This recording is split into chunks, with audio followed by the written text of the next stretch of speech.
Et garder la paix, justement, c'était la mission de nos casques bleus en Bosnie, une mission presque impossible pour les derniers arrivés des soldats canadiens, ceux du 3e bataillon du Royal 22e. Ils ont dû se rabattre sur l'aide humanitaire en prêtant secours aux réfugiés et sur la rénovation d'immeubles abîmés.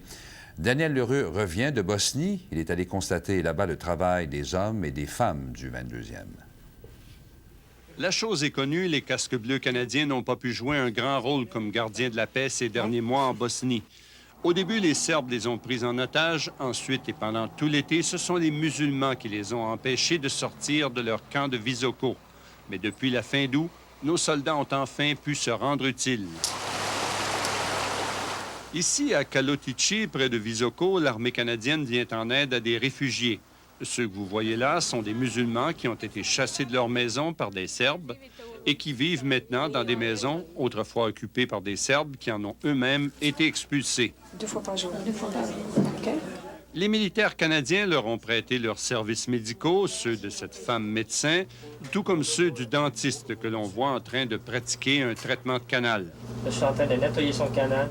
Et puis, quand les soldats ont appris qu'ils allaient rentrer au pays un peu plus tôt que prévu, ils ont même distribué la nourriture qu'ils avaient en trop.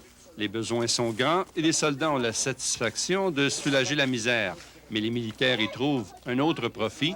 Ils en profitent pour observer ce qui se passe sur le terrain. Le commandant de Canada 2 utilise cette façon, on saute un peu pour voir qu'est-ce qui se passe dans le secteur ici.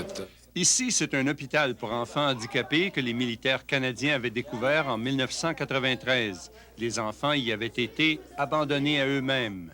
C'était délaissé depuis 5 à 6 semaines. Aujourd'hui, l'hôpital fonctionne bien, mais les Canadiens continuent d'y apporter leur support.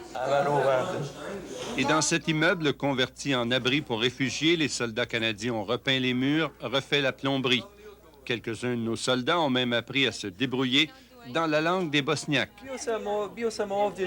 Les soldats canadiens ont également restauré des écoles comme celle-ci qu'un obus était venu frapper de plein fouet, causant des dommages spectaculaires, heureusement sans faire de blessés. Pour permettre aux élèves d'avoir quelques salles de classe convenables, les militaires canadiens ne se sont pas fait prier pour sortir leurs outils. Quand la nouvelle nous est venue qu'on pouvait apporter de l'aide à la région de Visoko, à la ville de Visoko, ça a été toute une surprise puis une joie pour tous nous autres de pouvoir sortir du camp et d'effectuer justement des tâches comme ça d'aide humanitaire. Ce qui est certain, c'est que les casques bleus canadiens n'étaient pas venus ici pour repeindre des écoles. Mais après avoir été enfermés pendant près de 3 mois dans leur campement de Visoko, les soldats du 22e ont accueilli les travaux de restauration comme une façon de briser le sentiment d'impuissance qu'ils avaient accumulé au cours des derniers mois. Daniel Lheureux, à Visoko.